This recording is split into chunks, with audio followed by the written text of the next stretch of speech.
evening, everyone, and welcome to round 4 of Lamborghini Super Trofeo Season 2 here at Racing Club International. Tonight, the series remains in the Atlantic, to one of the most iconic tracks in North America, Laguna Seca. With its tight corners, unforgiving sand, and of course the legendary corkscrew, this circuit is sure to test every ounce of driver focus. Last time out, Joe Dorber edged out teammate Nico Kumpu to take the win and close the gap in the championship fight to just 3 points. With momentum on his side and pressure building, the title race is starting to heat up. I'm John Dalton, joined by Joe Black and Ash Bibby behind the cameras, and of course all of our live stewards, and we're looking forward to another great night of racing. It's time for the Super Trofeo action at Laguna Seca here on RCI TV. Yeah, and this is one of the ones we've been looking forward to. One of the more technical circuits. I believe they've gotten trickier as they've gone along. As we started with Paul Ricard and Monza, we're now here at Laguna Seca. Of course, we have Watkins Glen, night race and rain, which was definitely something in the mix. So here today, not necessarily facing the same problems, but with only 3 minutes left in qualifying, our race is going to start very soon. And well, the drivers will work out why this is not a grade A circuit, why it's too tight to be.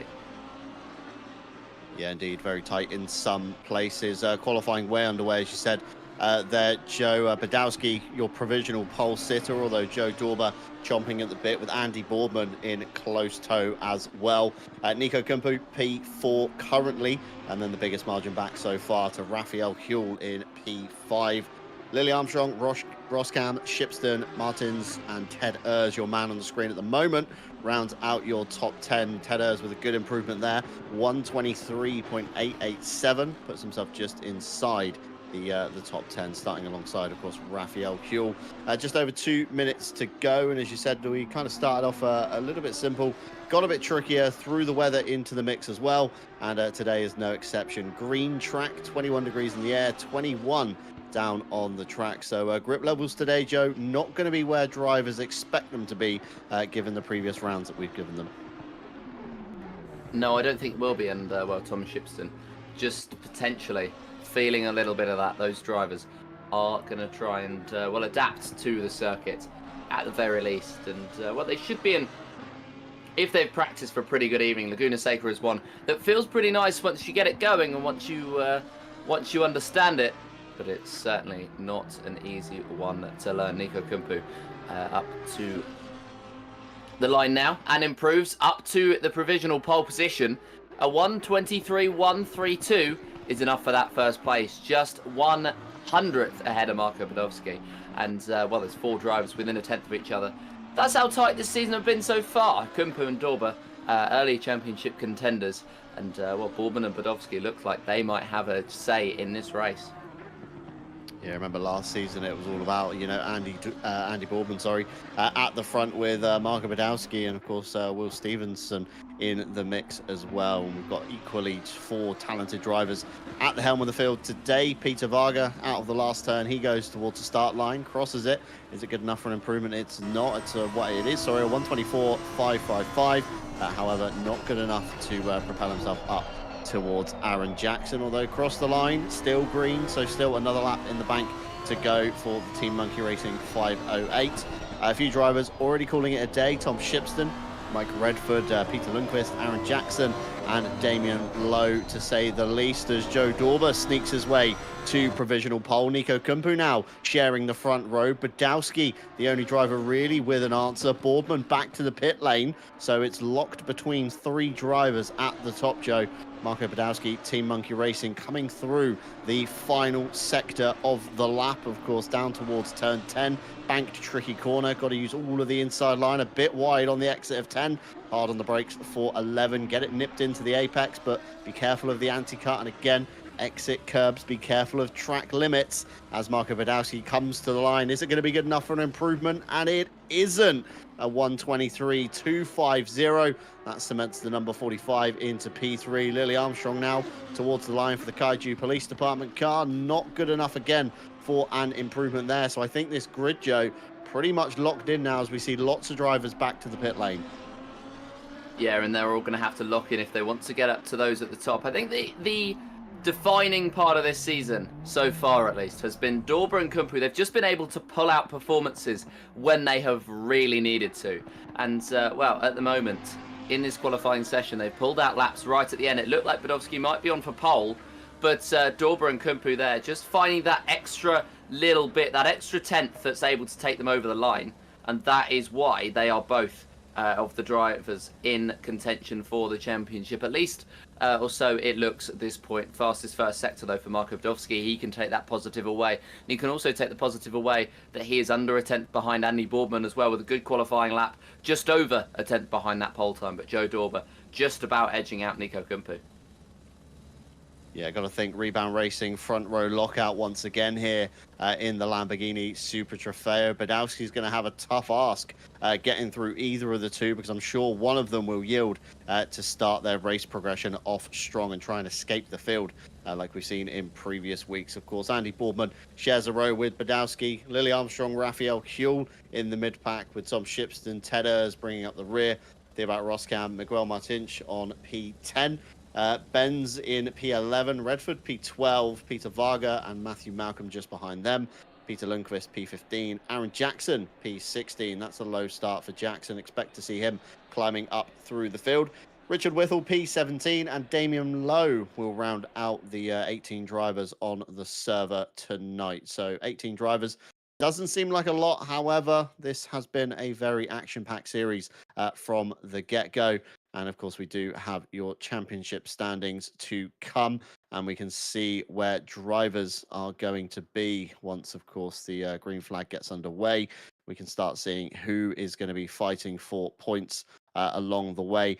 We've got a few missing drivers in the field tonight. Les Stevenson being one of them that I'm not seeing on the list. He was currently in P6 in the championship. Will Stevenson, of course, not present either. Kevin Boss currently away for work. He won't be joining us, although in the YouTube chat already is Kevin. And a big shout out to, of course, everybody at home watching along. We thank you very much indeed for your joint efforts in making RCI TV, you know, what it is today, whether you're on YouTube or Twitch, or you're watching this one back, as many drivers do. We do appreciate each and every one of you. As Ash Bibby just loads in the file for us to take a look at championship standings. Of course, it's a good time to remind you of the points breakdown today. 4 pole position bonus points on the table. That will go to Joe Dorber for today's round. So that propels him, of course, a little bit further forward ahead of Nico Kumpu. Fastest lap will get 3 points by the end of the race, and P1 will take away 65 points to their name, plus, of course, any bonus points. Every car on the field will score some kind of points today. P18, Damian Lowe currently sits. That'll be 13 points to him in the number 97. So it's definitely worth sticking around, especially if you're very close to your rivals and you, of course, want to get ahead on what you can. Those small margins make all the difference. So Nico Kumpu at the head for now, 188 points to his name. Joe Dorber, 185 points just behind. We then got a bit of a jump back to Marko Badowski on 140, Raphael Huell just behind him. Lily Armstrong, 113, in close contention with Les Stevenson and Christian Benz, although no Les tonight, so he'll slip down the order for the final round. Will Stevenson on 94 points. Tom Shipston on 88, and then a big jump back to Peter Lundqvist, who doesn't always qualify well, but seems to finish well. 65 points puts him just inside the top 10. Which is exactly where you want to be coming to the end of the season. Andy Boardman, not been the season for him, coming hot off the season win last time out in the Ginetta Cup, 62 points to his name. Kevin Boss on 59, Mike Redford on 53. We then got a tie between Damian Lowe and Peter Varga, both on 51 points apiece. Richard Whittle, 44 points. Matthew Malcolm on 31. Theobald Roskam on 25. Aaron Jackson on 17. And Miguel Martins on 0. I believe first round for him tonight. So looking to get some good points on the board. Ted Ers also yet to score. And then we've got 4 drivers towards the back there have signed out and will take no further part. That's from Emo Plata, through to Yao Manzo and Adam Romaniuk on that one. So 18 drivers will start today's race, Joe, as we begin to grid up now. Just over a minute to go before cars, of course, get underway. on the all-important formation lap. No tyre blankets, so that's going to be a crucial one. Rebound Racing locking out the front row, and I think we're going to see a few team orders tonight, Joe, between these two. Well, the problem is that they're both in contention for the championship. It's not like either one of them seems to have the advantage because they're both up the top. And in fact, after qualifying, there is just a 1 point gap between the two. Dorber just about taking that championship lead. And, well, all of the rounds in the season, this one is going to be incredibly close. And we shall certainly see how we get on. But yes, as you mentioned, we are about to do the grid walk for this race, and you can see the two Rebound Racing cars right up the very top of the flashing 001 for Joe Dorber. That's not his number, that is where he ended up qualifying. So pretty good from him to be right up the very top. But then you got Nico Kumpu alongside, of course, with, well, he's got his lights on, Dorber's got his lights off, so different approaches here as the formation lap is ready to get underway. We've got about 5 seconds until it is waved and we are ready to go, and Dorber is going to lead us away on the formation lap. Marco Badowski in that 3rd place, and Andy Boorman in 4th. Lily Armstrong off the back of a strong performance last time out is in 5th. Raphael Huell is in 6th. Shipston and Urs are on the 4th row of the grid with Thibaut Roskam and Miguel Martins in 10th place. And Christian Benz, who's shown decent pace so far on 1 lap. This will be a disappointing qualifying lap, I think, from the number 15. But if he can find his way up back to where he believes his pace will belong, we shall see. He's in 11th. Mike Redford is alongside him in 12th place, the number 95. Not doing too badly there, ahead of the number 508, Peter Varga. 199, Matt Malcolm in 14th, with Peter Lundqvist in 15th. Then Action Jackson, so you've got a row consisting of the 999 and the 99 in 15th and 16th, the 8th row of the grid. Richard Whittle and Lowe taking the final grid spots, but Dorber and Kumpu at the top. You feel as though it's going to be Dorber, Kumpu and Podolski, as it seems to have been all season long. Yeah, absolutely. So Andy Boorman with a bit more pace in qualifying. He should be in tow with the top 3 as well, so keep your eyes on the number 69. RCI calendar this week, though. Crucial time to get that underway. The Friday this week continues the LMGT Sprint Series. That's within Le Mans Ultimate. The Bahrain Outer Circuit plays host to Friday's round, with Martin Lawrence taking your top step of the championship so far, although Fuji winner Zach Vermaak still hot in contention, so not out of it yet. And of course, we had what would have been the N24 for World Tour last weekend, turned into a 6-hour, slightly shortened event. 25 teams managed to make it in the end for the shortened version, with Competitor.net Sim Racing having a solo victory in the form of Alexander Link. 1 man, 6 hours, took the top step of the podium.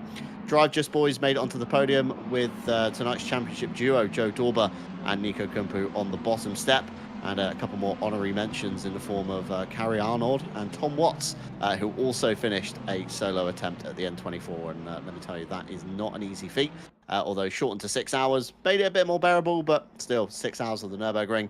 43 laps. That's quite a formidable task for some sim racers.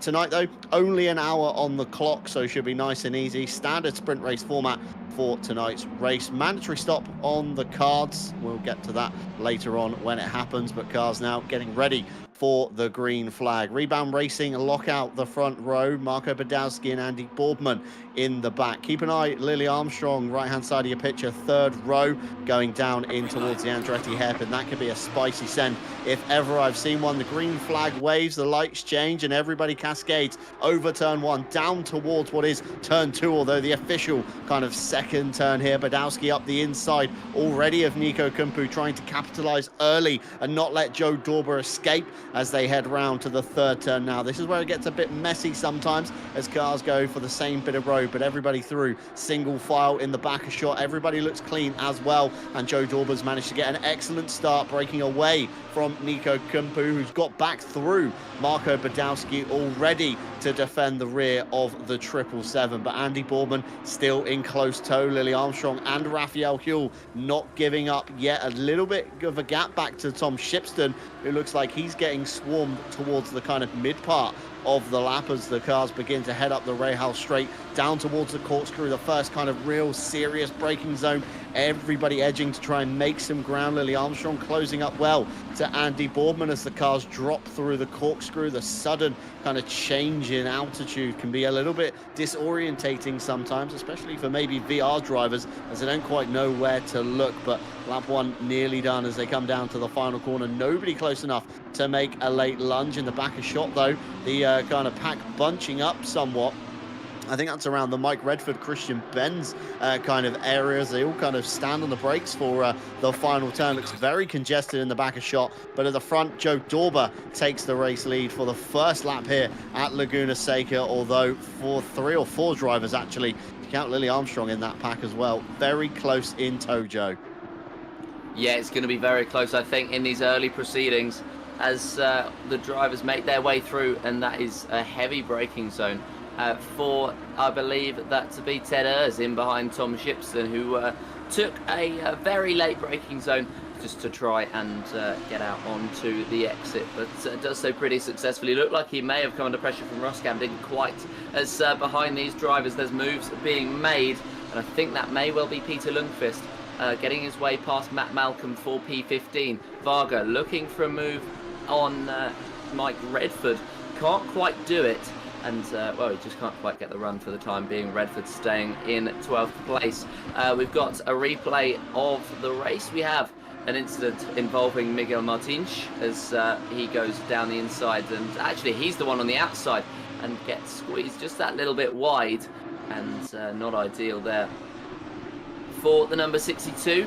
Who, well, hopefully he can recover pretty well from that one, but a hairy moment where it looked like he may well be going off the circuit, and there goes Mike Redford off the circuit, just taking too much curbing, potentially trying to take too much brake onto the curbing, into the corner, and round he goes, down to the bottom of the field as well. But let's watch the replay here, as he's all over the curb, and does well, actually, to avoid the car in front, and, well, that was more moving out of the way than anything. And the car that was in 12th place now finds himself right at the bottom of the field. But, well, Christian Benz is going to be very happy that he avoided that one. Peter Varga around the outside of Matt Malcolm. And that's the move done for P15. Yeah, Mike Redford to the back of the field. Not where he wanted to be, of course, just outside the top 10.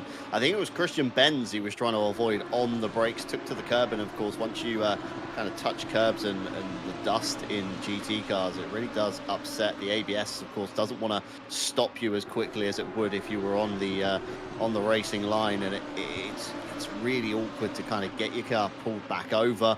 But Mike Redford, I think, doing the honourable thing and avoiding action rather than ploughing through Christian Benz and ruining 2 drivers' races. Peter Varga, though, under pressure from Scott's man Matthew Malcolm in the back of shot. Malcolm looking very confident into the corkscrew, although had to scrub a bit of speed.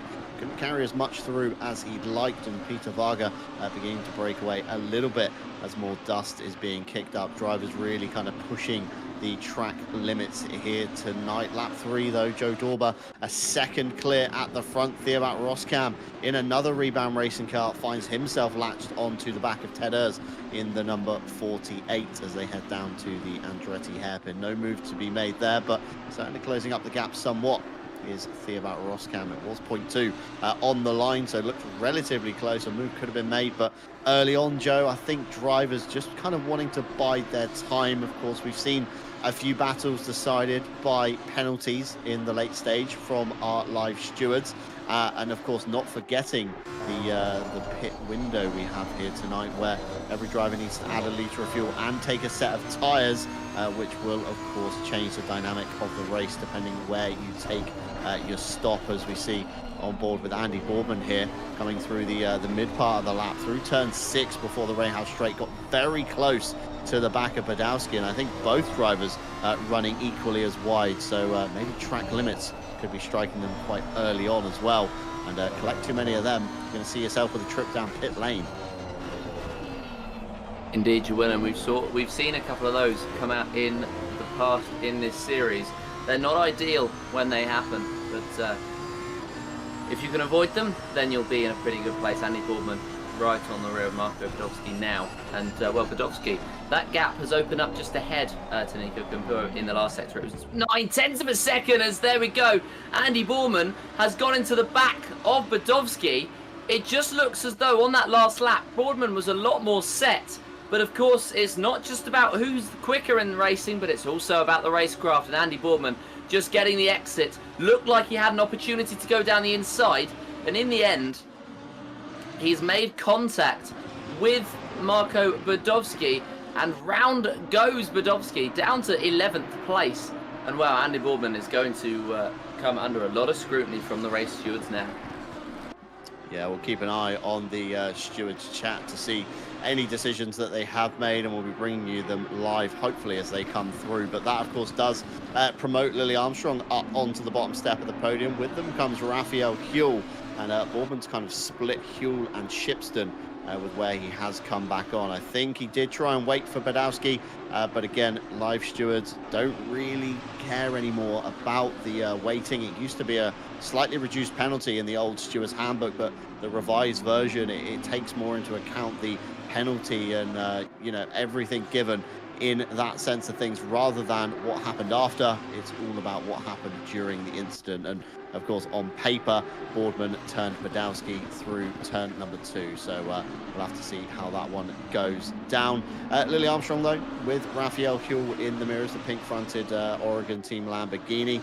Just behind, of course, Andy Boardman. We know he's a quick driver. Track is evolving, so in theory, everybody should find a little bit more pace as the race goes on, and see if Boardman can make his way through. Because Boardman now, Joe, if you think about it, if you think of the bigger picture here, Boardman has some kind of penalty coming, whether it's going to be 10, 20 seconds. It's before his mandatory stop as well, so it's going to be tacked onto his final kind of pit stop time, so that's going to offset him again 20 seconds or so down the road, for example. So Boardman now has to do everything he can to get past Raphael Huell, and he's already trying up the Rahal straight, light on the brakes into the corkscrew, gets the car stopped just about, covers off the inside for the second half of the corkscrew, and Andy Boardman is up into P4. He's not hanging about today, Joe, and already sets his sights onto the back of Lily Armstrong.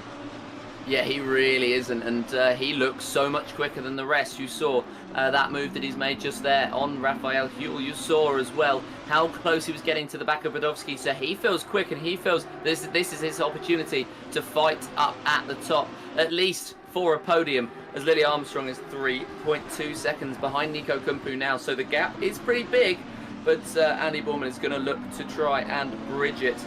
For the time being, though, he is in P4, and he's trying to make his way back up after contact with Badowski, but he does potentially have a penalty looming, and we'll see what the stewards have to say about that one. But Joe Dorber at the moment has built up that gap to Nico Kumpo at the top, and I think it's fair to say he has had the perfect race so far. Yeah, Dorber's done just enough, hasn't he? Off the line, didn't get involved in any fights. Kumpo didn't, of course, put his car where it wasn't wanted alongside Dorber. So it's allowed him to kind of escape up the road. 2.3 seconds to the good, of course. Lily Armstrong, 3.2 off the back of Kumpo as well. So Rebound Racing cars at the front in a bit of no man's land, providing they can kind of match each other's pace. They should be set to get to the checkered in a 1-2. Meanwhile, we've got Christian Benz under fire from Marco Badowski into the corkscrew. Last of the late breakers. Benz gives the room on the inside, and Badowski is through and gone, Joe, on the corkscrew. He's got that car hooked up. He's planted the loud pedal, and he is just gone already onto the back of Miguel Martins as they come through turn 10. Yes, and Benz, as I said, he's pretty quick, and he's trying to go even quicker in this one, and well, running a little bit wide there off of the circuit, and he's not going to get the greatest exit in the world that he would have wanted. But yeah, Badowski is chasing Martins, but Andy Boardman gets past Lily Armstrong. Lily's going to try and fight him back. Isn't going to have anything.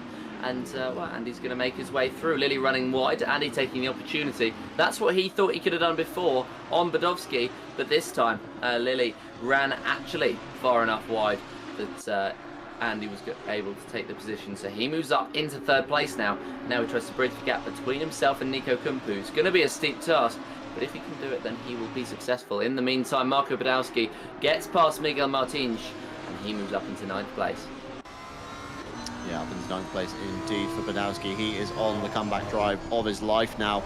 Just hyper-focused, I would say, at this point. Just kind of zoning into that very small margin in the windscreen that, you know, every driver fixates on, just to try and get those lap times down, pushing the limits into the corkscrew. Very late on the brakes indeed, as he cascades through the corkscrew, down through turn number 9. It's a corner that feels like it goes on absolutely forever before switching back to the left for turn number 8, being careful of the inside anti-cut. Ash Bibby saying he hates that corner. Can only assume it's going to be for the giant sausage on the inside that always catches a lot of drivers out, and when you do hit it, it sends you off into the gravel, almost into pit entry, as Badowski across the line now. 3.8 seconds to the good onto the back of Theobald Roskam. That's going to be a few laps away yet, but still Badowski is hyper-focused on what is going on at the moment.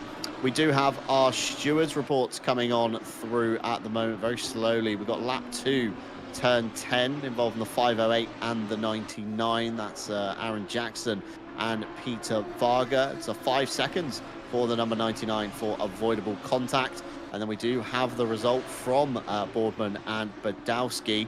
Incident lap 5, turn 2, involving the 45 and the 69. It's 5 seconds for the 69 for avoidable contact. So I wouldn't like to be up in the box making that decision today, Joe. That's going to be a tricky one to call, but 5 seconds seems very lenient at the moment for me personally. Of course, adding up the gaps, it is maybe about 4 or 5 seconds of gap, but still, I think Andy Boardman could do just enough here to claw on. Of course, Badowski has to fight through traffic, and Boardman essentially has a clear piece of road until he hits the back of Kumpu, which is 3.5 seconds away, which in realisticness probably isn't going to happen, I would say. I think Kumpu's got this one in the bag, unless Boardman does seem to kind of pull out some pace from nowhere. Yeah, I mean, I'd say it's one of those things where it looked as though it looked worse than it was, because all it was Boardman sensing an opportunity and Badowski just not realising that Boardman was there until the last moment. So I can see why it's only a 5-second penalty, but it does feel a little bit harsh for Badowski. He's going to feel a little bit hard done by that justice was not served, or at least that's what he's going to think. Redford trying to pressure Richard Whittle now, but there's only so much he can do at the moment, and he stays in behind. A bit of dust thrown up as, well, he runs slightly off the circuit, but he can't quite get close enough to Whittle to make the move on the number 957, and 14th and 15th will remain in this order as it stands. But yeah, I mean, it's not an easy circuit. I think the drivers have proven that so far, and, well, mistakes could be drawn out. Yeah, absolutely. So we did say in the intro that, of course, it's a circuit that does demand focus. There's no real kind of let-up in the grand scheme of things here at Laguna. You haven't really got the kind of long straights as the first retiree I've just seen exits the server. Not sure who that was, but they were out for a yellow flag and then disappeared from the server list. So 17 cars from the original 18 that were taken. I've just asked as well, Joe, for some clarification on the Andy Boardman 5-second penalty, and it comes down to the initial incident. Badowski didn't actually lose an awful lot of time with contact. It was more the afterthought of him trying to get going again, which cost him more time in the long run.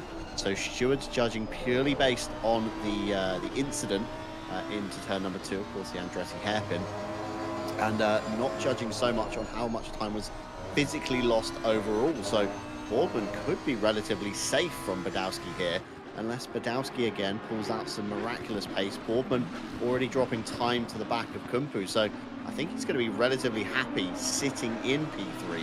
It's going to be the best finish Boardman has had this season, and it's not been a particularly pleasant season for Andy Boardman. I mean, highest finish so far, P9. That's in both Monza and Paul Ricard.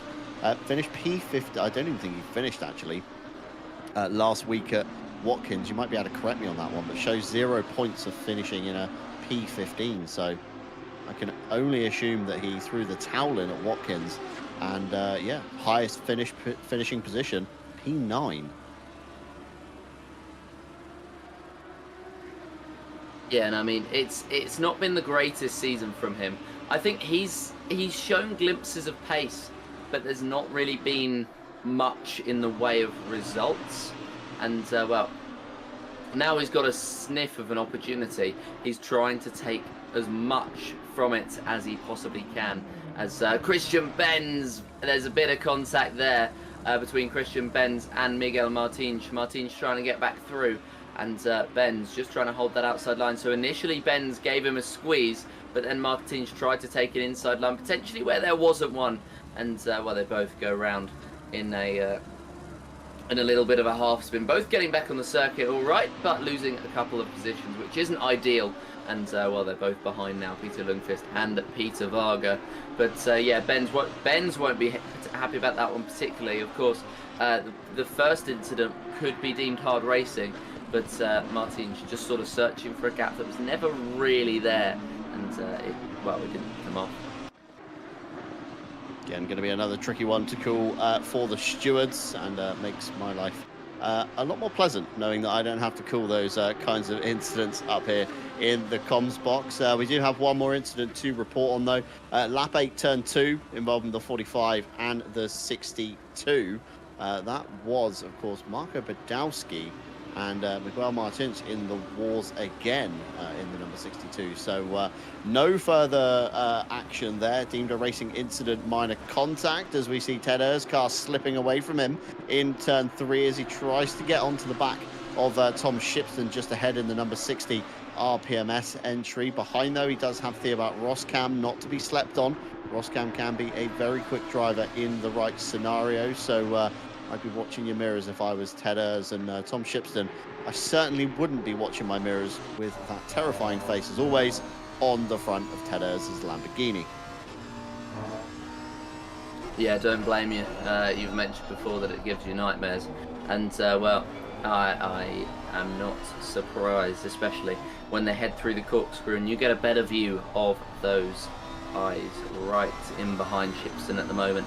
Thibaut Roskam as well, he's happy to be sitting behind Ted Erz for now, because we've got a sort of a 3-car battle here, and don't forget Badowski, who's going to try and close in. You've got 3 drivers in a similar part of the circuit together, and well, I think it's going to be a pretty close one as they cross the line once again for the 13th time. And we are about a quarter of the way through this session now. Roskam looks for the outside line, late on the brakes, but outbraked himself, and Ted Erz holds on to the position. This actually opens up the door for Marco Badowski to get himself involved in the battle, as Raphael Huell is going for the move on Lily Armstrong, but isn't quite close enough, and tries to close in once again. This is the battle for P4 with Andy Boardman 1.6 up the road, and that gap ever increasing. But yeah, Roskam, Badowski, Erz and Shipston, that fight could be starting very, very soon. And Badowski already looking for moves on Roskam. Roskam trying to look for moves on Erz as Lily Armstrong runs very, very wide. And Raphael Huell makes his way through, so pounces on a mistake. And that is the car ahead goes round. Andy Boardman is down in P5 now. He's just span it in the corkscrew. And well, he's just simply lost the rear. It's just a simple mistake from the number 69, and he's going to drop down now behind Armstrong and Huell. So I was talking about a mistake from Armstrong. Boardman just makes one just that little bit worse. Say curse of the commentator right there, Joe, as we thought Boardman was doing so well. We were praising him so much in his effort. Slips down to P5 with that 5-second time penalty as well. Could put him into the clutches, if not behind Marco Badowski, once the pit lane kind of cycles happen.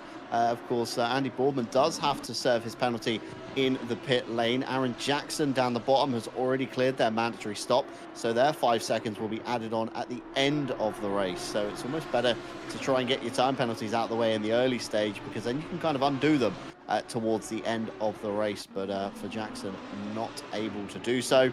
Mike Redford, meanwhile, climbs up through the field after his early on mistake. He's just dispatched of Richard Whittle out of the Andretti hairpin. Not sure if the move happened or began to happen on entry, but quite a popular passing place down into the Andretti hairpin. Nice and wide kind of apex. Able to get the lunge up the inside. Meanwhile, Badowski sizing up Urs into the corkscrew again. He's done it once before, tries to do it again, but just can't get the number 45 alongside enough as they drop out of the corkscrew down towards turn number 9.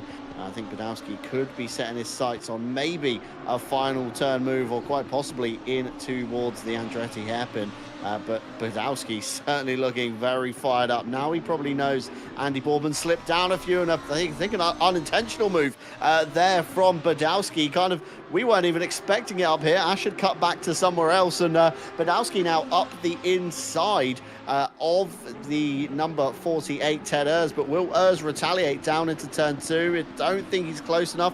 Can't get the nose alongside, and Marco Badowski cements himself into P7. Tom Shipston next up the road, 1.1 seconds to the good. It's a very small margin to close, and I think Badowski certainly has it in him. And then just ahead, front of shot, Andy Boardman is now within eyesight. This could get very tense in the next few laps, Joe.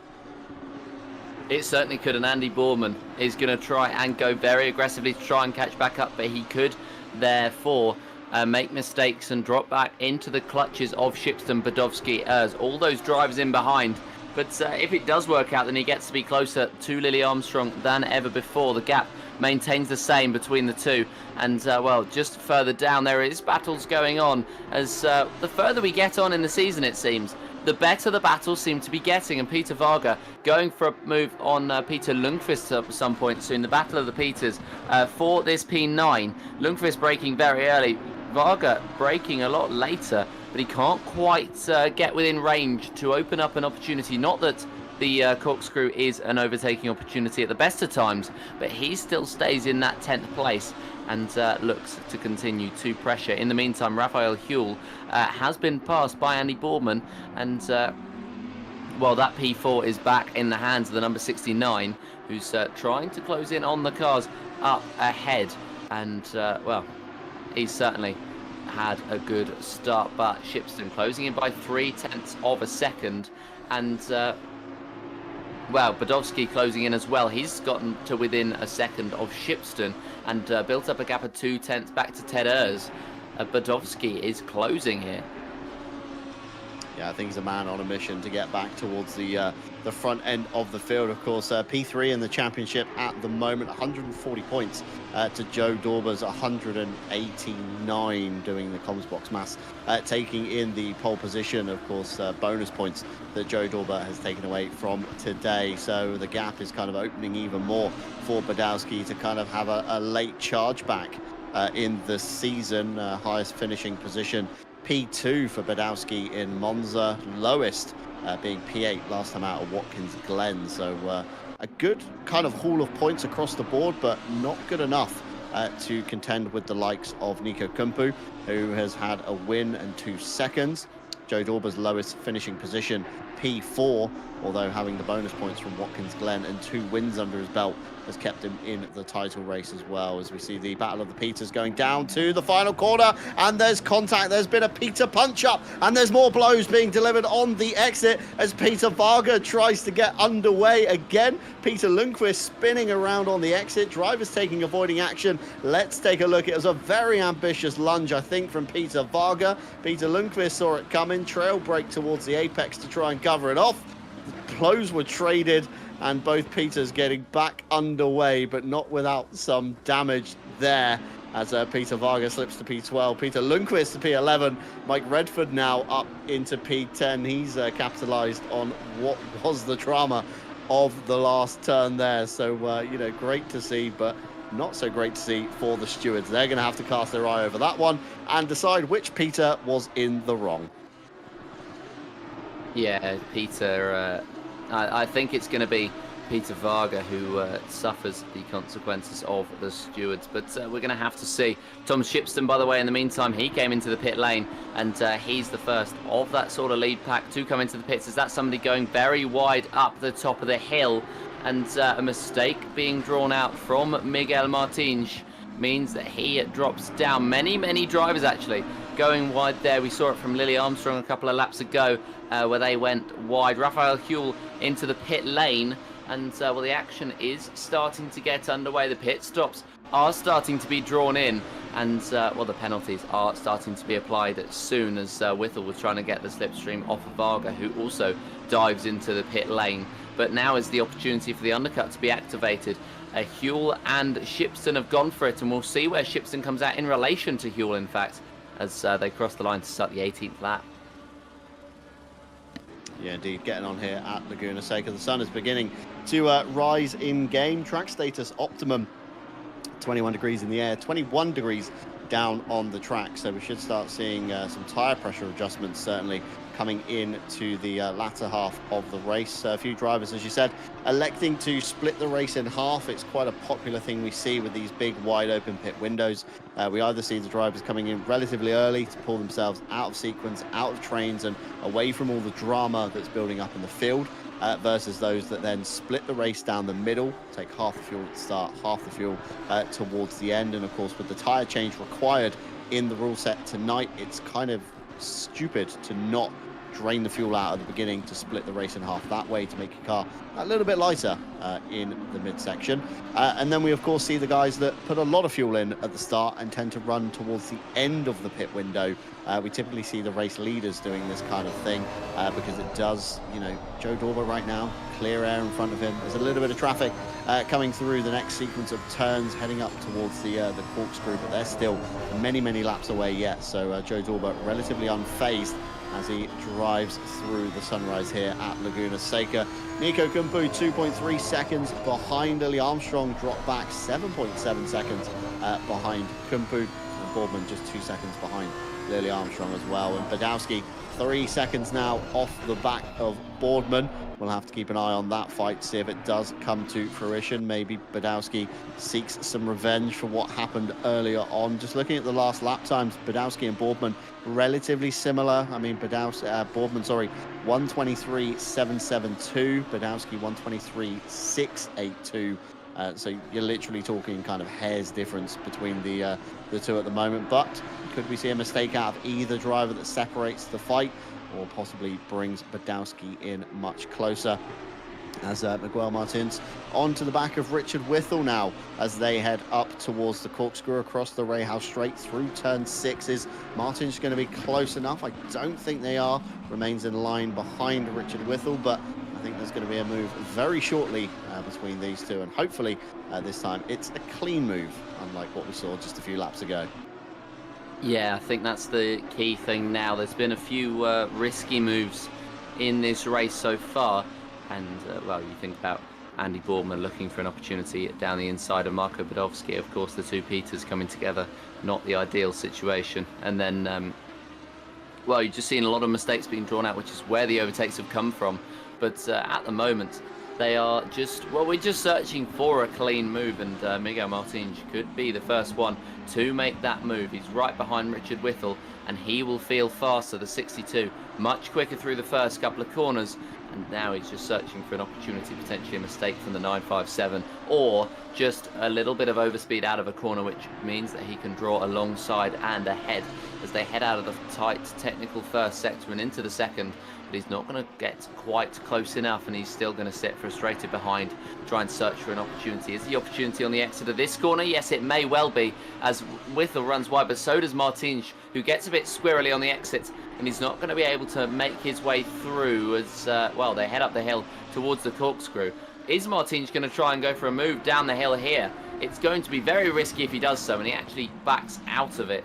And you can see how close he is to the back of Richard Whittle, the number 957, as they head through the next segment. But it looks as though Richard Whittle has survived another attack, and Martins has not survived in some scenarios. A 5-second penalty headed his way, and well, that is certainly not ideal for him. The stewards reports coming in, and it's the incident on lap 12 involving the number 62 and Christian Benz. So of course the move that he tried to make and Benz was unable to cover off successfully, and well, just Martins sending it quite deep into the corner, and he sees a 5-second penalty headed his way. That's not the only one, as well, the number 999 and the number 508, that incident has been resolved. 508 being the car of Peter Varga, the 999 being Peter Lundqvist. So the two Peters, the incident reports has come in,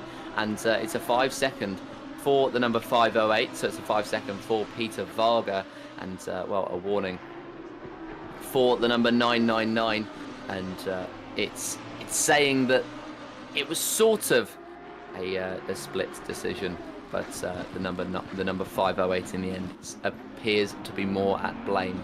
Kumpu has made his way into the pit lane. He was a couple of seconds behind Joe Dorber, but now he's in. Andy Boardman's in as well. Lily Armstrong came in just a couple of minutes ago, and well, we're over halfway through this race now. Dorber now leads Badovsky, but Kumpu has triggered the undercut. Yeah, indeed. And Raphael Huell, interesting to note, fastest lap of the race. So some fresh Pirellis with some reset pressures. Obviously doing the number 21 a world of good, and that could have prompted a few more drivers to come down the pit lane. Seeing the change in pace, the fact that Raphael Huell has done the fastest lap of the race. That was last time by as well, so that was lap 21 before they began 22, and that's probably prompted a lot of the front runners to go, hold on a minute, we're no longer holding the fastest laps of the race. Let's get down pit lane, minimize time loss, and get back underway with some fresh tires. So we'll have to see that purple number 9 bouncing around the timing tower on the left-hand side of your screen. Joe Dorber equally, he's also down the lane as well this time by, as we see. I think that's Andy Boardman exiting pit lane just there in the back of shot after serving his 5-second penalty, of course, for the earlier on contact with Marco Badowski, who has stayed out and equally come down the pit lane this time. That's prompted Ted Urs to follow suit, and Mike Redford, Peter Lundqvist and Miguel Martins, the only cars yet to pit from the race. Still 26 minutes of the pit window to go, 27.5 minutes just under of the race. So if you do want to leave it very late, there's still about a 2-minute window that you can get away with towards the end of the race. Nico Kumpu on his outlap, hustling that Lamborghini through the corkscrew, trying to get it out and up to temperature and into the pressure window as fast as possible, as Miguel Martins comes down the lane, leaving Peter Lundqvist and Mike Redford, your last two cars, out. Redford will take provisional race lead along with Lundqvist in P2, but don't let that fool you, because of course as the white P's begin to fade from the timing tower, we will see the order shuffled about once again. And you see there Joe Dorber on the inside of Nico Kumpu, just on the left-hand side of your screen. Has he done enough this time? He has. Joe Dorber still remains the first car on the road after the pit sequence has completed, although Nico Kumpu that little bit closer than what he was last time by, and that is thanks to a record stop from the Rebound Racing crew. Joe Dorber, a 1:06, 1 minute 6, that's from pit in to pit out, is very roughly measured on our timing tool, includes the stop of course and the trundle in and out of the lane, versus Nico Kumpu, a 1:03.2, 3 seconds faster nearly for Nico Kumpu. Lily Armstrong with an equally fast stop of a 1:03.2. Raphael Huell 1:03.8. So I'm not too sure what's happened in Joe Dorber's stop, whether he's missed his mark, Joe, or whether, you know, he just fumbled the starter and couldn't get back underway. That's 3 seconds of time loss for the 777. Yeah, certainly not ideal, and well, potentially just struggled with the clutch on the exit. Mike Redford coming into the pit lane from the lead, and Joe Dorber now is in the clutches of Nico Kumpu. 7/10 separated them at the end of the sector before, and this race, towards the end of it at least, could get very, very tight. And now Nico Kumpu pulls to within 4/10 of Joe Dorber. So while the German is trying to warm up his tyres, the Finn is flying and is trying to make an opportunity and try and open up a gap, potentially on the inside or the outside of Joe Dorber. And I think we could be seeing a move for the lead of the race here soon, which would be a shame, because Joe Dorber has dominated this race so far, but a mistake could have opened up the gap for the 256 to try and make his way through, and he's going to try and do so soon. He's in the slipstream, just sitting in it. He's not going to make the move soon, but he's just going to try and get through. He still can't quite do it, but he's very, very close to the back of his teammate, of course, championship contender Joe Dorber, the points leader by 1 point ahead of Nico Kumpu. This could be a title battle for the ages, and this could be a season-defining battle here at Laguna Seca. Yeah, we'll have to see which rebound car prevails this time by. Will they think of the bigger picture, or will there be a bit of friendly fire? And it looks like Nico Kumpu has been let through by Joe Dorber, although Plonks' Lamborghini on the inside. Could this just be for us up here in the comms box to make it a little bit more interesting as they go side by side through the kink of turn 1 over the crest? I think we've got Nico Kumpu towards the right, Joe Dorber towards the left, and the last of the late breakers into turn 1. That's Peter Lundqvist, the final car to make his pit stop, and Dorber towards the inside of Kumpu into turn number 2, and the 777 prevails once again. And I'm wondering, are they just doing this for our entertainment up here in the comms box, or is there an ulterior motive at hand? Are they trying to psych each other out into who's going to get the race win? Is Joe Dorber showing his true strength of pace against Nico Kumpu, or are they purely doing this, Joe, for the cinema?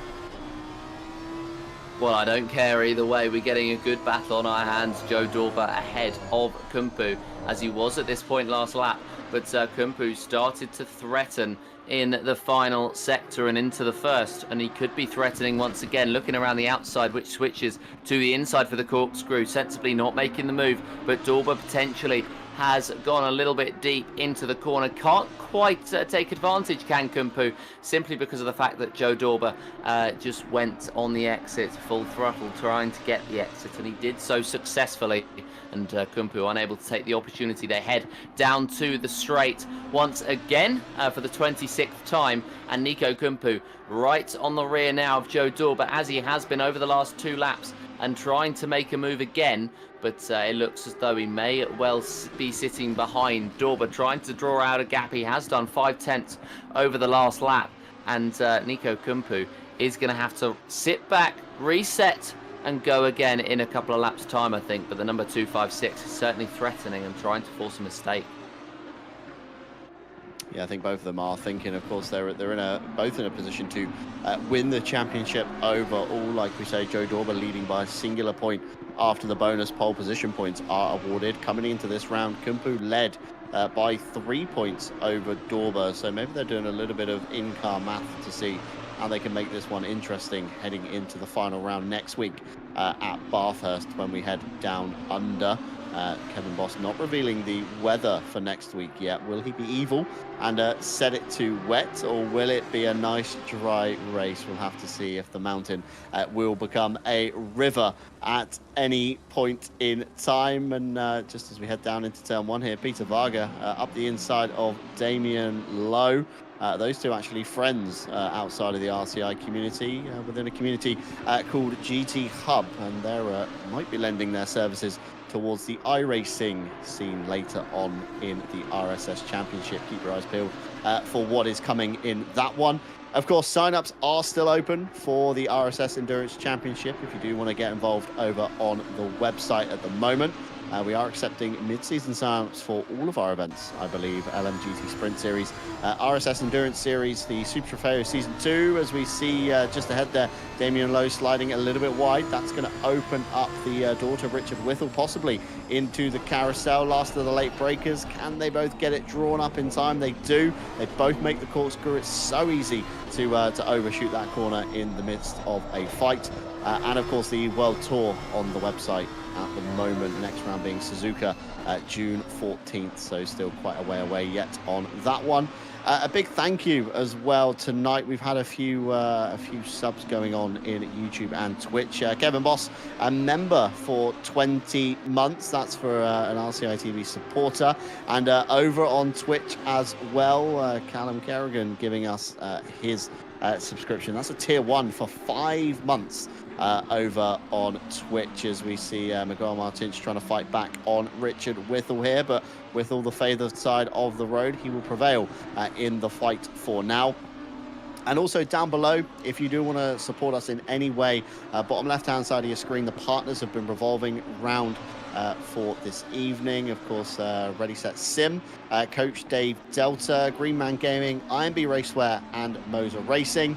As we see Andy Boardman up the inside of Tom Shipston. Tom there made it relatively easy, I would say, in the number 60. Didn't really want to fight Boardman, knows the pace difference, and done that sensible thing of just choosing your battles. No point trying to hold up somebody else and holding up yourself towards the next man on the road. That's Ted Ers in the number 48. Could quite easily catch Shipston if these two begin taking lumps out of each other. And lastly, but no means least, of course, the Motorsport UK Esports recommended community banner.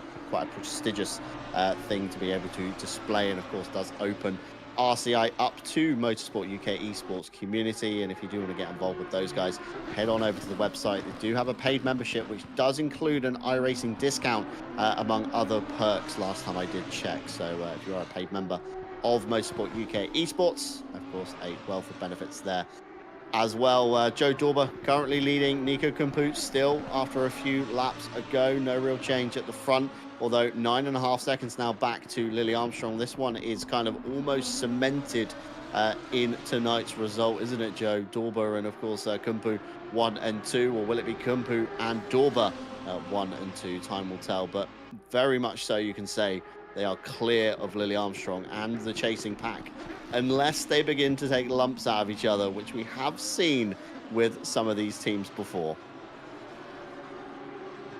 Yeah, we'll have to see whether they do decide to have something, well, to have something for us to talk about, or whether they do decide to stay in formation. Kumpu was threatening Dorber a couple of laps ago. He does seem to be settling in behind. It does look as though he may well be preparing for one more attack, but at the moment these two, I mean, they've fought over this season so far pretty much the entire time, and they're fighting once again. They have been the class of the field, and they really suit, it seems, the Lamborghinis. Yeah, some drivers kind of, naturally adapted to this car, didn't they, in the early stages of the season, and it really gave them that earlier edge within the championship fight to get some points under their belt, especially Nico Kumpu, P1 straight off the bat at Monza. Marko Badowski netting himself a P2 at Monza, so that propelled him up quite well. Will Stevenson, you remember, P3 at Monza as well, although signed out of last week, not present in this week. Hopefully we can see him back for the final round at Bathurst. It's always a circuit that draws in the numbers. It's almost like the Australian version of the Nürburgring in a sense. It always provides some fantastic racing and battles to boot. And also over on the website, as we see a brief yellow flag out. I'm not sure who that was for. I didn't quite catch it, but we have had another driver exit the server. Just scanning through the list. Aaron Jackson is certainly missing, unless my eyes are deceiving me. And we did see another driver earlier on retire as well, I think within the first 5 to 10 minutes. So down to 16 drivers from the initial 18 that did start. And I was going to say, over on the website at the moment as well, I got a bit lost in the mid-season sign-ups. But next Monday's season championship, the Mini British GT 2025, is also on the website. We've had some very strong sign-up numbers already.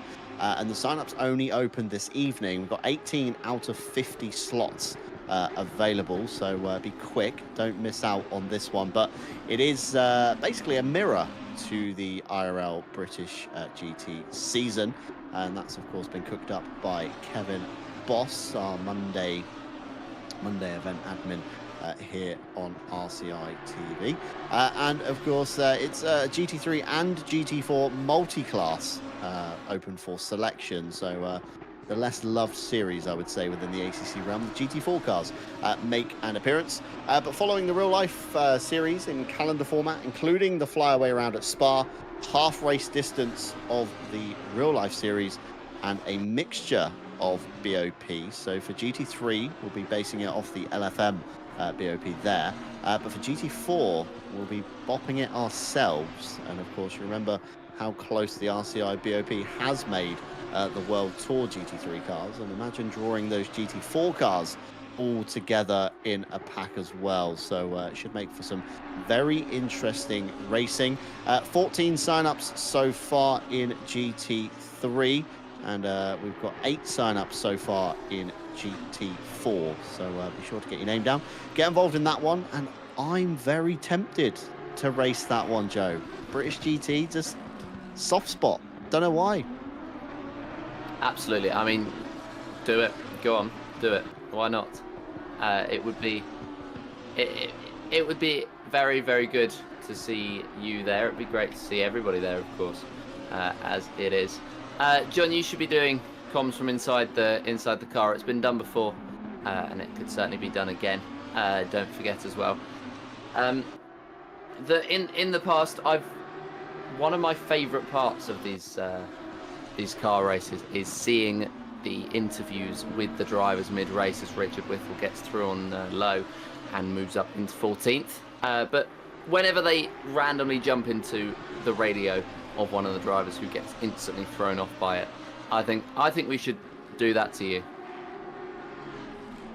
I mean, it certainly would be very interesting on that sense. But yeah, I know what you mean. Halfway through like a full course yellow, they jump inside, somebody's radio, and sometimes it's an overly, what's the word I'm looking for, overly animated mess. Of course, adrenaline levels are a little bit high. People maybe riled up from fighting each other. And other times you pick the guy that's just kind of sat at the back having a nice Sunday drive, and it's a really calm interview, almost like he's out of the car rather than in it. I stand corrected by Kevin Boss on the BOP. The GT3 is RCI BOP, and the GT4 is LFM BOP. So the other way around. I got it completely backwards from what I read on the website somehow. So get yourselves involved in that one. I've just had a scan down the list as well. We've got a few Monday regulars already with their names down, but we do, of course, have Marcus Honsel and Tobias Sontag. Remember, Deutschland Masters drivers, very competitive in that sense. And somebody I'm very excited to see on the sign-up list in a Porsche nonetheless, sporting the number 911, as they always do. If not, it becomes the 992. But Shumi Skins is back racing with us. And they took a hiatus from RCI, cooked up some mega liveries throughout their time in the esports scene and the competitive scene and the league racing scene to such. But yeah, great to see them back, and I can't wait to see what car they're going to be fielding for that one. Niels Engelhardt, another name that I don't mention, don't kind of recognize, should I say, sorry, on the sign-up list, also in a Porsche. So plenty of new names, plenty of familiar faces. Les Stevenson in the Bentley, the only Bentley on the field at the moment. Having a quick scan down. We've got a couple of 570S GT4s. We've got a couple of Camaros. We've also got one Aston and one Ginetta in the form of Callum Kerrigan. I know how much that man loves the Ginetta, and it's great to see him in it, especially in a multi-class race. The traffic dynamic is going to be something special. So Mini British GT on the website. Sign-ups open now, and there's 19 sign-ups now. So somebody that's been listening has signed up. So thank you very much, whoever you are on that one. Meanwhile, back to tonight's action. Joe Dorber still leads his teammate Nico Kumpu to a second, but the fight on the circuit at the moment is for the bottom step of the podium. Lily Armstrong faces Marco Badowski, breathing down their neck as they head over the crest down into turn 2. Is Badowski going to be close enough? He fires one up the inside. Lily Armstrong gives the space. Badowski to the inside of both apexes. Armstrong can't do the old up and under, but maybe just has a snout ahead coming into turn 2. Badowski goes to turn in, thinks better of it. There's a bit of a wiggle, and Badowski has done just about enough, I think, to fend off Armstrong. Badowski to the next step of the podium. Armstrong slips down to P4, but I don't think this one's over yet, Joe. No, I definitely don't think it's over. I think Lily is going to try and come back and attack. Don't forget as well, Raphael Huell in the background is going to be getting closer and closer the more they fight. And Badowski in the lead of it. Armstrong going very, very, very wide off the circuit. Huell is going to try and make his way through. He does get through as Armstrong decides that they don't want to go side by side in the corkscrew, and that's entirely fair enough. But Badowski has now sensed the opportunity to build up the gap, not having to do much, but does build up the gap nonetheless. 1.3 seconds between Badowski and Huell, and it looks as though with about 10 minutes left to go in the session, Badowski has this podium not necessarily sealed just yet, but he has one hand on it. He has the fastest lap of the race as well, so he has been quick, and I said Dorber, Kumpu and Badowski were going to be the quickest three in this race. I think so far I've been proven right. Huell and Armstrong, though, are in the background, and well, it doesn't tell the full story of Badowski's race. Of course, that contact earlier that happened with Boardman would have been devastating, but he's done so well to fight back and be back on the podium. Yeah, doing very well indeed to claw back what was, of course, a bit of a rotten start to the beginning of this race, but nevertheless getting back to the bottom step of the podium. So it should be a good haul of championship points to keep him in the running, although I think the Rebound Racing boys at the front could just break away that championship lead, as Andy Boardman currently down in P6. His race kind of gone from bad to worse at the moment, and if he's not careful, Tom Shipston could even take a place away from him once the checker flag is out, because of course just in the background, 5.1 seconds to the good, Tom Shipston in the number 60. Andy Boardman 5 seconds to his name. He's gonna have to eke out a few more kind of tenths of a second at least to stay clear of Shipston, and can't afford to make a single mistake. If Boardman repeats the carousel mistake he had earlier on, I'm hoping he's turned the traction control up somewhat just to kind of save him on that one. But if that happens again, that's going to be another place lost, not even on the road. It's going to be down to time penalties at the end, and certainly how we don't want to see fights and battles settled is by penalties or, you know, drive-throughs, etc. We want to see it happen on the circuit, so we can bring you all the action here on RCI TV. Mike Redford on also a bit of a comeback drive. He's managed to get up to P11.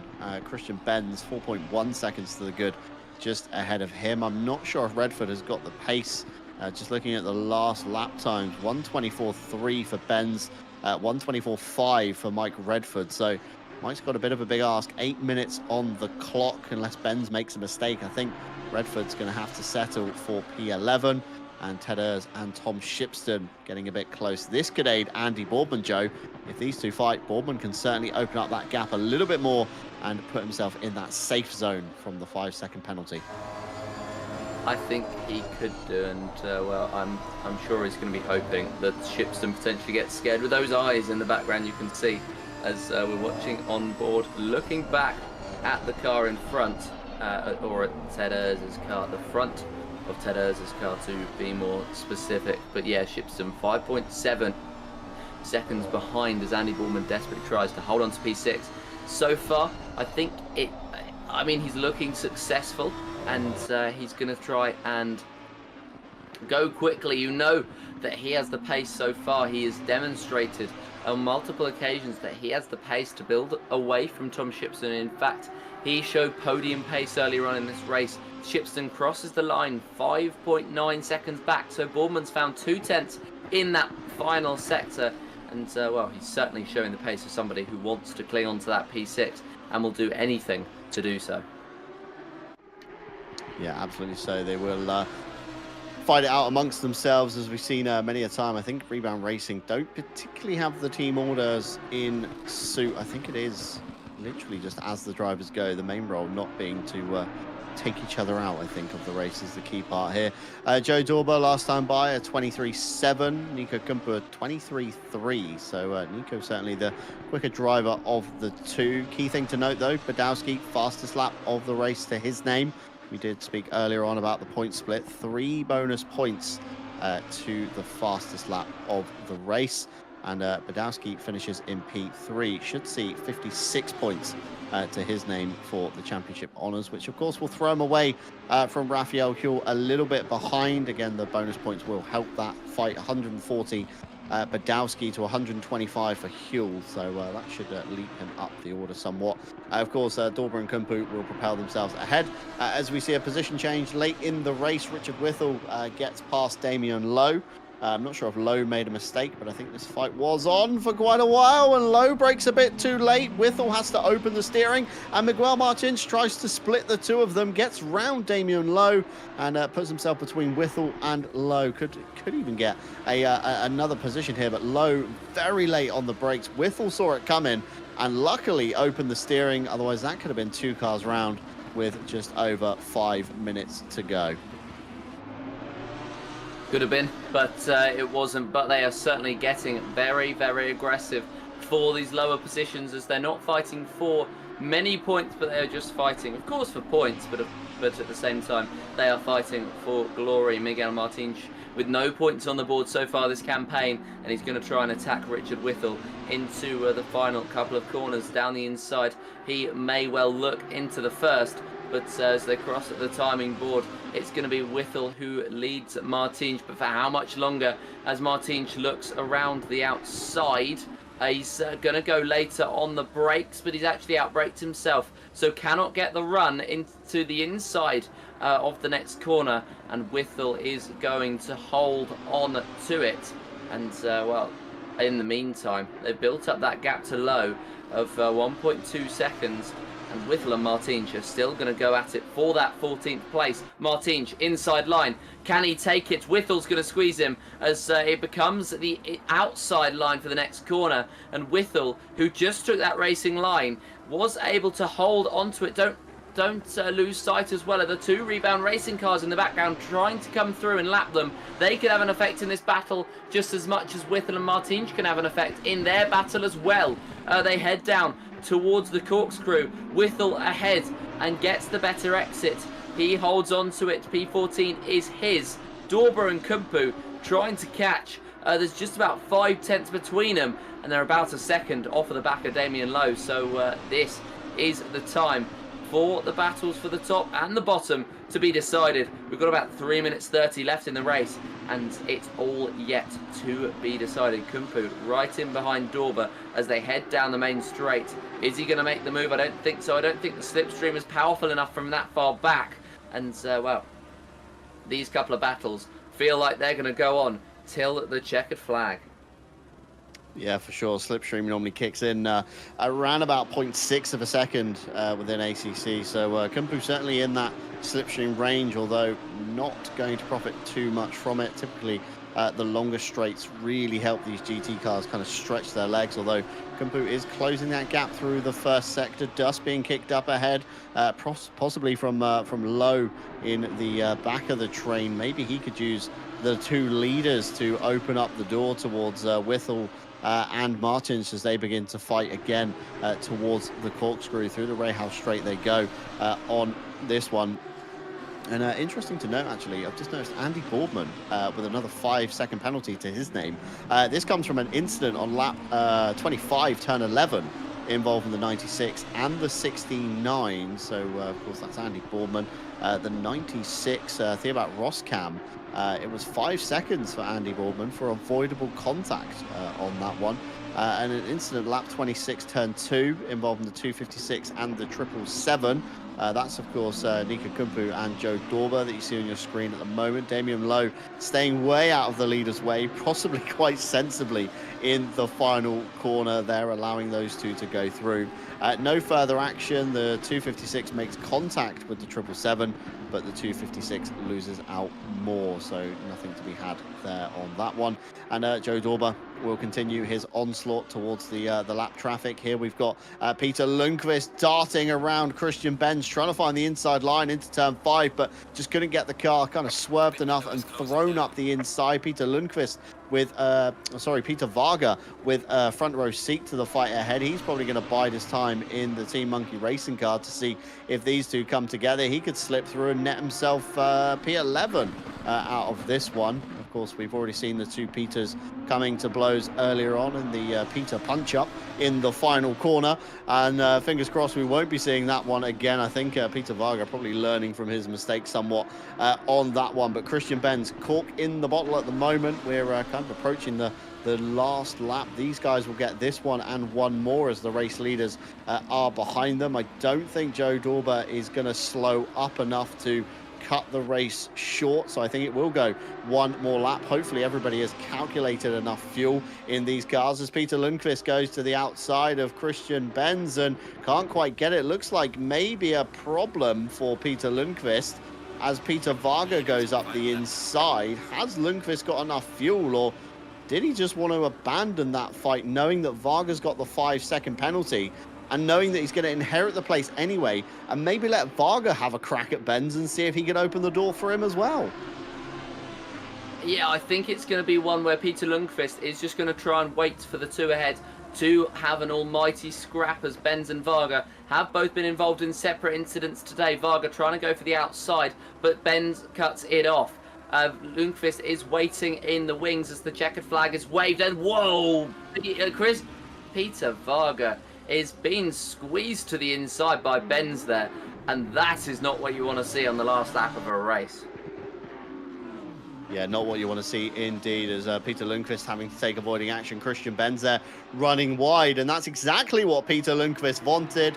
Up into the next set of places he goes. Oh, and drama in the corkscrew right at the end. Nico Kumpu turns his teammate of Joe Dorber. Kumpu slows up, allowing Dorber to come back through, but let's have a look what happened. It looks like Dorber slowed up too much for Whittle and Martins ahead, and Nico Kumpu just straight into the back of his teammate, turned him around. Kumpu going towards the line now through the last final couple of turns, and this is a bit more of an extended replay as Martins put his nose up the inside of Whittle, slowed everybody up, and I think Kumpu, a bit unsighted, turned his teammate around, and they've got more than enough time to sort this one out as Joe Dorber takes the checkered flag. Nico Kumpu comes through in second, and Marco Badowski only 4 seconds off the top two.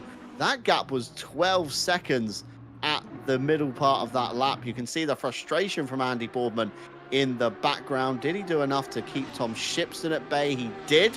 He will only drop 5 seconds, so Boardman will still keep P6.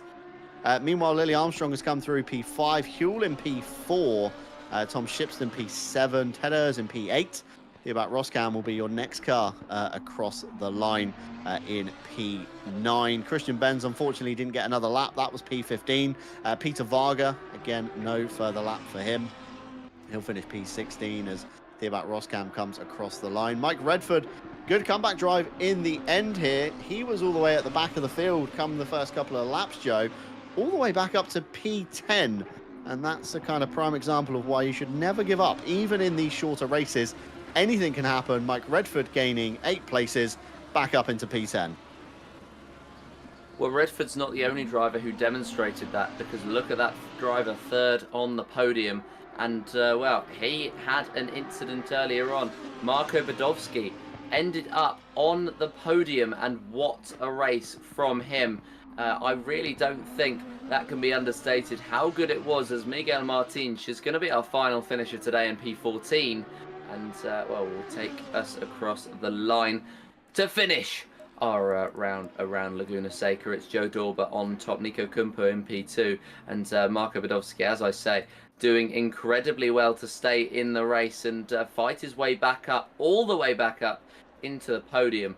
I think he would take my driver of the day, but Redford would certainly be on the shortlist. Yeah, Redford certainly doing very well indeed. And like you say, Badowski with an excellent comeback drive towards the latter half of the race. Provisional race results on your screen, pending any further stewards' inquiries. Last update we have, lap 38, turn 6, involving the 957 and the 97. That was, of course, Damian Lowe and Richard Whittle. Warning for number 97 of Lowe for an excessive dive bomb. And I think it was just purely the fact he missed his braking point. That's all I can say on that one. Post-race penalties are pending. As I say, results could change by next week, and we'll keep you up. We'll keep you all up together in that one. Been plenty of action here tonight, though, amongst the Lamborghini drivers. Although it's a small grid, always provides for some fantastic racing. It was Matthew Malcolm, the first retiree as well, that I caught earlier on, followed by Aaron Jackson. So 16 of the 18 finishing today. Good haul of points in and amongst the championship. We'll bring you the update on the standings next week. Over on the website, RCI calendar, of course, Friday this week, LMGT Sprint Series. They continue their tour within Le Mans Ultimate with Bahrain Outer Circuit playing host to Friday's round. Plenty of events over on the website to get your teeth stuck into. Mid-season signups are a plenty, of course. If you fancy yourself some Lamborghini action, we'd love to have you at the final round down under at Mount Panorama. That's next Monday, May 26th.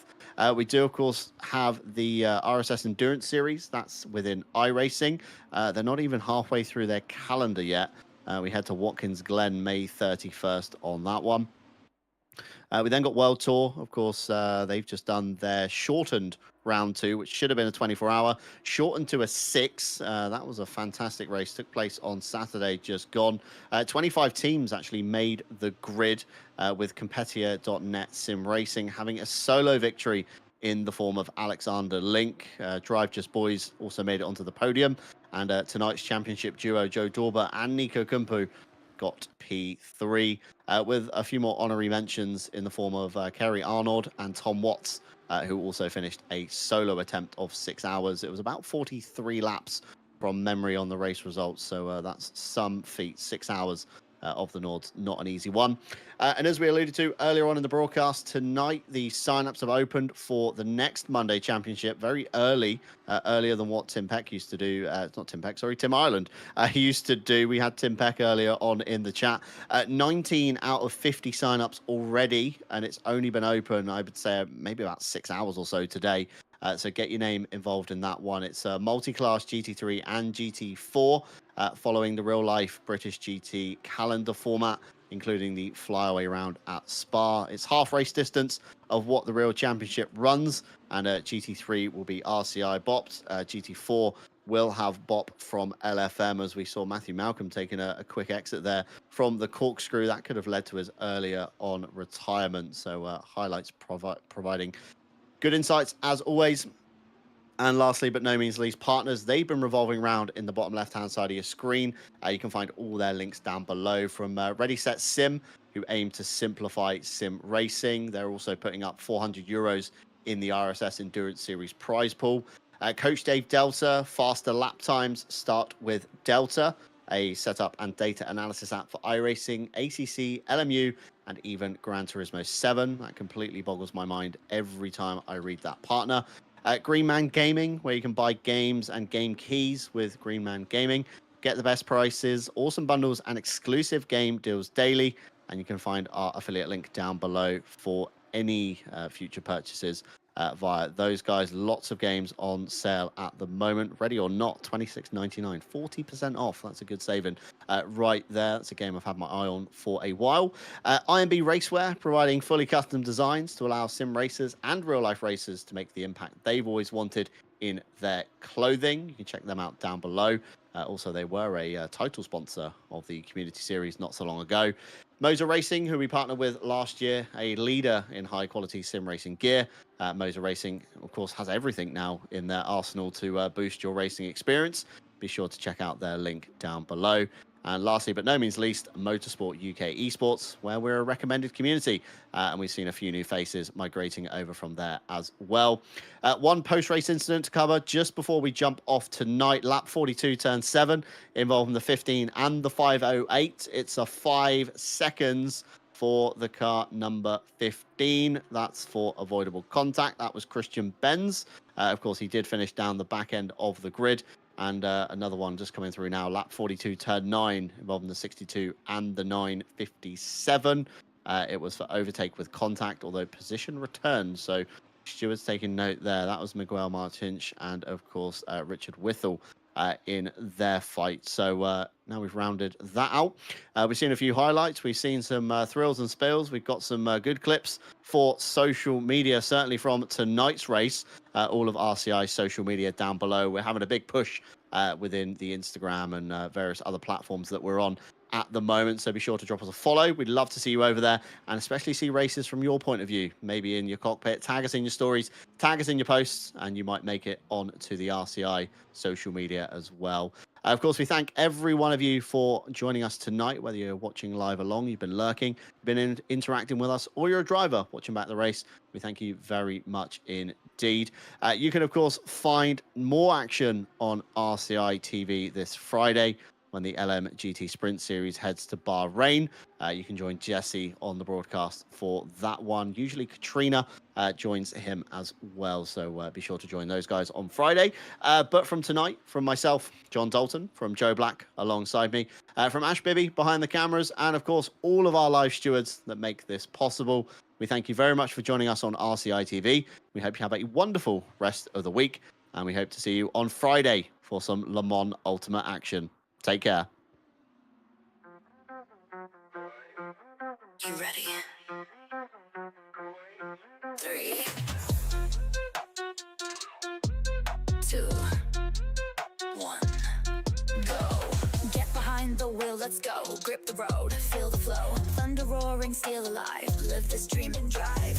Tires burning with gasoline. Push the limits, chasing green. One shot, don't slow, go on, we'll take control. Engines scream alive tonight. Blazing past the red line. Outrun the night, won't lose this fight. Follow the road, red line for show. We're chasing taillights, don't let go. Under the stars, we'll go so far. This is who we are. Chasing taillights. Chasing taillights. Chasing taillights. We're chasing taillights.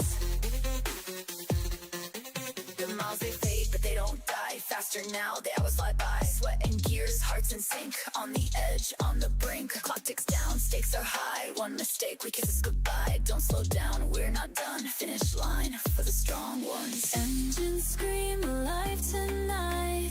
Blazing past the red line. Outrun the night, won't lose this fight. Follow the road, red line for show. We're chasing taillights, don't let go.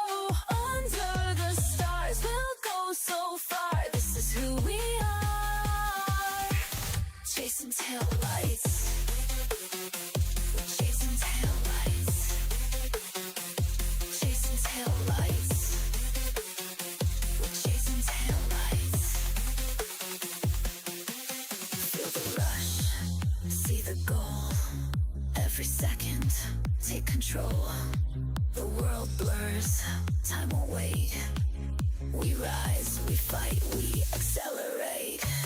3, 2, 1, go.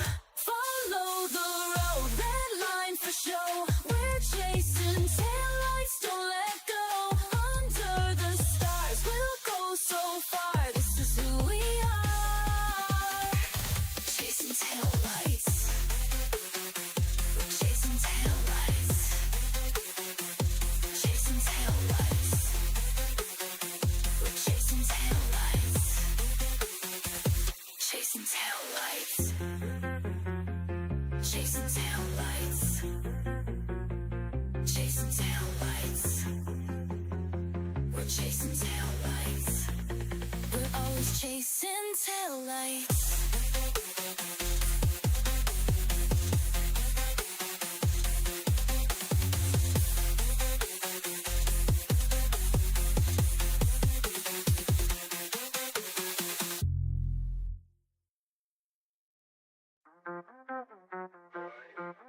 You ready?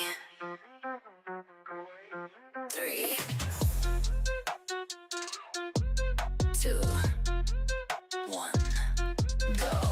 Get behind the wheel, let's go. Grip the road, feel the flow. Thunder roaring, steel alive. Live this dream and drive. Tires burning with gasoline. Push the limits, chasing green. One shot, don't slow, go on, we'll take control. Engines scream alive tonight. Blazing past the red line. Outrun the night, won't lose this fight.